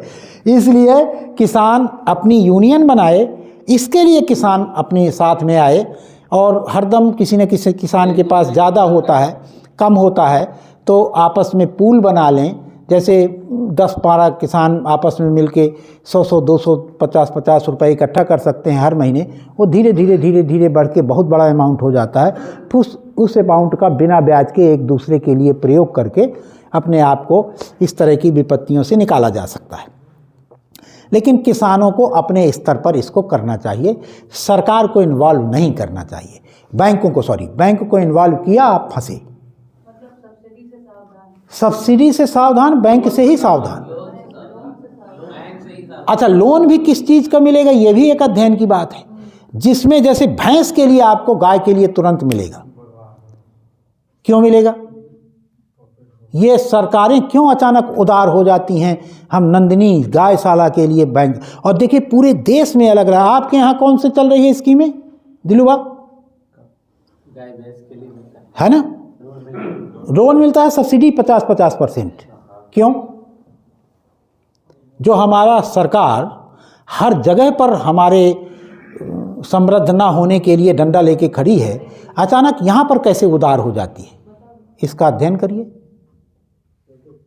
जी। हमारे उत्तर प्रदेश में तो बहुत बड़ी स्कीमें चली, 1 करोड़, क्या नाम था उस, 50 गाय की, 20 गाय की, हाँ, 10 गाय, कामधेनु योजना, और इनमें 50-50% छूट। कामधेनु, बड़ी कामधेनु। हाँ, तो इसमें कितनी छूट है भैया? ये हमें बस पढ़ा हूँ। हाँ, पढ़ा हूँ। हाँ, इसमें छूट थी 30%। 30%? नहीं, 50% तो हमारा भाई पाए है। 50% हमारा भाई, यही सुशील आया था ना आज, है नंदिनी योजना में 50%। अब मुझे पैसे का पता नहीं है कि कितने रुपए की मिले हैं, कितने। कि पैसा आपको पहले लगाना है या बैंक से फाइनेंस करवाना है। और कंडीशन अप्लाई में क्या लिखा है? इस तरह का शेड बनाएंगे, उस कंपनी से शेड लेंगे, वहाँ से गाय लाएंगे, उनका गाय में भी कमीशन है, और गाय वैसे ही लाएंगे जो अभी अगले साल मर जाने वाली है,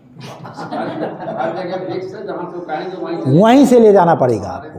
एक खोले थे वहाँ, तो वो सब बहुत अच्छा बनाया, लेकिन 6 महीने बाद उनको सब फ्री में गाय बेचना पड़ा। आदमी थे वो, तो भर लिया होगा, बस भर नहीं पाए। हमें तो पता है कि कोई भर ही नहीं पाया, अपने घर से ही भरा है जिसने भरा है। तो इसलिए सरकार, माने बैंकें आपसे जहां उधार हो रही हैं उसको डबल सेंसर लगा दीजिए अपना। नहीं, डबल सेंसर लगा दीजिए, सूंघिए और समझिए कि मामला क्या है। यहाँ अचानक सरकार महोदय कैसे उदार हो गए, और बैंक के साथ होकर सावधानी से उसको समझिए आप। तो किसानों का, अब जैसे भैया ने बताया, अभी इसने बताया 5 करोड़ रुपए एक गांव से बीज, खाद और फलाने से ले गए। हम लुट रहे हैं भाई, हमें किसी की ज़रूरत नहीं है, हम साथ में आ जाएं बस। तो कोशिश करें कि किसान साथ में रहें और एक दूसरे के उसी तरह मदद करें जैसे करते रहे हैं, फिर से उसको बढ़ावा दें। तो ठीक है, बैंक की ब्याज से हमारा बिल्कुल रिकमेंडेशन नहीं है कि बैंक जाया जाए, ब्याज के पैसे से कोई काम शुरू किया जाए, और होता भी नहीं है। मैं बताऊं, जैसे गाय पालनी है आपको, गाय पालनी है तो 2 ठो गाय रख लीजिए, अपने आप 4-5 साल में 20-25, 10-20 गाय हो जाएंगी। वो तो गुणात्मक वृद्धि होती है ना उनमें, एक गाय से दूसरे साल 2, तीसरे साल 3 और चौथे साल से 3 दूनी 6, 5वें साल से 12, माने वो गाय भी ब्याने लगेगी ना तीसरे साल वाली, तो इस तरह से बहुत तेज़ी से बढ़ती हैं वो। इसी तरह बकरी बढ़ती है, इसी तरह मुर्गी बढ़ती है, ठीक है ना। तो हमारा रिकमेंडेशन है कि अपने उससे करें इसको। चौथा है बाजार की चालाकी से। बाजार का मतलब परिभाषा बताई थी उस दिन, क्या बताई थी, कोई बता सकता है? तरीका नहीं, वह स्थान जहां उत्पादक और उपभोक्ता दोनों लूटे जाते हैं और लूटने वाले आपस में लूट के मर जाते हैं, उस स्थान का नाम बाजार है। ठीक, यही है ना बाजार का नाम। बाजार में भी कोई रह थोड़ी पाता, वो एक दूसरे को लूटना शुरू कर देता। अच्छा, इसकी ज़्यादा आमदनी हो गई, बगल से दूसरी दुकान खोल देगा या थोक में अपने यहाँ सस्ता कर देगा, कोई ना कोई उपाय निकाल लेगा अपने पड़ोसी को बर्बाद करने का। इसको बर्बाद कर दे फिर हम बर्बाद हो, माने उसको बर्बाद करने के लिए अपने को पहले बर्बाद कर ले। शादी वाला आता है तो रिफाइंड शक्कर पूछता है तो उसके मूल दाम से 10 रुपए कम बता दिया जाता है। अच्छा, बाकी उसका सबका थोड़ी पूछेगा, गरी का थोड़ी पूछेगा। ये देखो बाजार की चालाकी देखिए, आप जब आया था वो बाजार में बैठा है ना तो जानता है कि क्या। आप जब आया था एक सीमेंट का दाम बहुत कम कर दिया लाफार्ज। वो चाहता था कि इंडिया, मिश्रा जी कुछ बता रहे हैं, मिश्रा जी कुछ बता रहे हैं जी। लाफार्ज एक सीमेंट कंपनी है, वो भारत में आया, इस प्लानिंग से आया कि भारत का पूरा सीमेंट इंडस्ट्री को ख़त्म कर देगा, वही रग मालिक बनेगा। तो उसने सबसे पहले क्या किया, सीमेंट का दाम कम कर दिया, 60 रुपये बोरा कर दिया, उधर 300 रुपये बोरा था। उसका पैसा में उसको तो उतना फर्क नहीं पड़ा। यहाँ का सब सीमेंट कंपनियाँ बिक्री होने लगी, एसीसी बेच दिया जो टाटा कंपनी का था, जो बहुत सारी कंपनियाँ बेच दिया, लार्सन टोब्रो बेच दिया, बहुत सारी कंपनियाँ बेच दिया। केवल साउथ इंडिया में इंडिया सीमेंट बोल के था, जिसका मालिक चेयरमैन था इसका क्रिकेट बोर्ड का, वो श्रीनिवासन, उन्होंने साउथ इंडिया के इंडस्ट्री वाले को सबको बोला हम एक दूसरे को मदद करेंगे, कंपनी मत बेचो, घाटा होता है हमसे लो, तुम दूसरे को मदद करो। वो लोग रुक गए।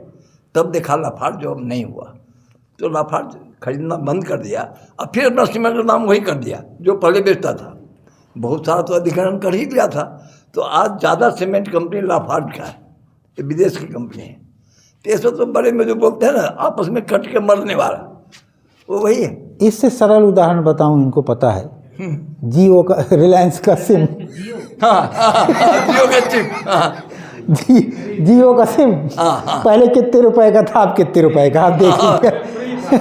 पहले फ्री था, हाँ, फाइल नहीं गया, बाकी मर गए। तब वो अब बढ़ा रहा है, अपनी मनमानी कर रहा है, हाथी को हाथी पलवा रहा है। रिलायंस तो हाथी को हाथी पालते मैंने पहली बार देखा है। इसके पहले मैंने आदमी तो हाथी को हाथी पलवा रहा है और हाथियों को खिचड़ी खलवा रहा है और आदमी के हाथ से खिचड़ी छीन रहा है।